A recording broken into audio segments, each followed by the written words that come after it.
பாருங்கள் மேடம், இந்த மாதிரி ஒயர் நீங்கள் போட்டுட்டீங்க கனெக்ஷனுக்கு. ஸோ இதோட எண்டு வந்து இந்த போர்ஷனில் இப்படி சொருகணும். சொருகணுன்னே இந்த மாதிரி ஆன் ஆகும் உங்களுக்கு. பாருங்கள், ஆன் ஆகும்.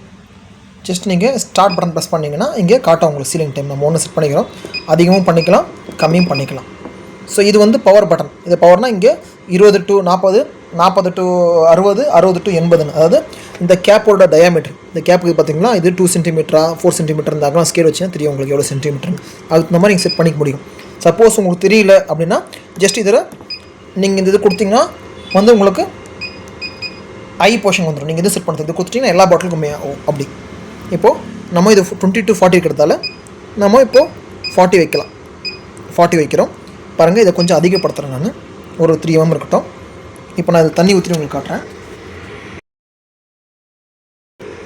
இப்போ பாருங்கள், தண்ணி இருக்குது இதில். இப்போது இந்த கேப்பில் ஆல்ரெடி பேட் இருக்குது. ஸோ ஜஸ்ட் இதை போட்டு நல்லா டைட் பண்ணிக்கணும். லூஸ் இருக்கக்கூடாது, நல்லா டைட் பண்ணிக்கணும். பண்ணிவிட்டு ஜஸ்ட்டு பாருமா தெரியுற மாதிரியே காட்டுறேன். ஜஸ்ட் இங்கே பாருங்கள், இது சென்டருக்கு பார்த்தீங்களா, இது ஒரு சென்ட்ரல் இருக்கணும். மீன்ஸ் இந்த ஹோல்ஸ் இருக்குது பார்த்தீங்களா, இந்த ஹோல்ஸ் சென்டரில் வைக்கணும். இப்படி வச்சா ஆகாது, கரெக்டாக இந்த இடத்துல வைக்கணும். நீங்கள் பெரிய பாட்டில் வச்சிங்கன்னா இப்படி இருந்து ஆரம்பிச்சிங்கன்னா பெரிய பாட்டில் இவ்வளோ பெருசாக வர ஆரம்பிக்கும். ஆனால் சென்ட்ரல் எந்த பாட்டில் தான் சென்டரில் வைக்கணும். சென்டரில் வச்சுட்டு ஜஸ்ட் நீங்கள் பாருங்கள், இப்படி ப்ரெஸ் பண்ணுங்கள். ஸ்டார்டிங் ஒரு பஸ்ஸர் வரும், அப்புறமா முடிஞ்சப்பறம் ஒரு பஸ்ஸர் வரும். இது எடுத்து பாருங்கள். அப்போது சீலிங் வரல. ஸோ அப்போது இன்னும் கொஞ்சம் அதிகப்படுத்திக்கணும். இது கொஞ்சம் கொஞ்சமாக தான் பண்ணணும். இன்னும் 6 பாயிண்ட் வச்சுருக்கோம். பாருங்கள்,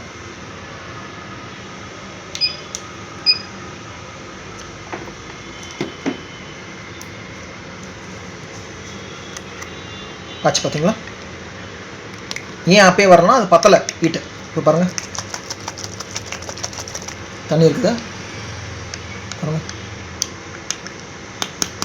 ஸோ அந்த மாதிரி செட் பண்ணிக்கணும். உங்களுக்கு செட் பண்ண தெரியலனா இந்த பவர் பட்டனை இப்படி கொடுத்துருங்க. இப்படி கொடுத்துட்டிங்கன்னா உங்களுக்கு ஜஸ்ட்டு நீங்கள் இது வந்துக்கலாம். அது மாதிரி இது கம்மி பண்ணுறது ஜாஸ்தி பண்ணிட்டு கொஞ்சமாக பண்ணிட்டு போங்க. அதிகப்படுத்தினா ஒரே வாட்டி பர்ன் ஆகிடும்.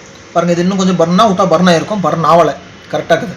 ஏன்னா 6 வச்சுக்கிறோம். இது 8 வச்சுருந்தா பர்ன் ஆகிட்டு இருக்கும். இது பாருங்கள், ஆல்ரெடி ஃபுல் சீலிங் கரெக்டாக வந்துருக்குது. இப்போ 0.5 வச்சுருந்தா கூட இருக்கும்.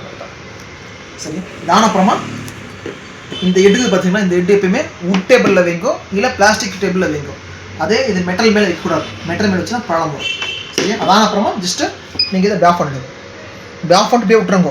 இங்கே ஃபேன் ரன்னே இருக்கும். உடனே நீங்கள் இதை ஆஃப் பண்ணக்கூடாது. உடனே ஆஃப் பண்ணாலும் போர்டு பழம் வரும்.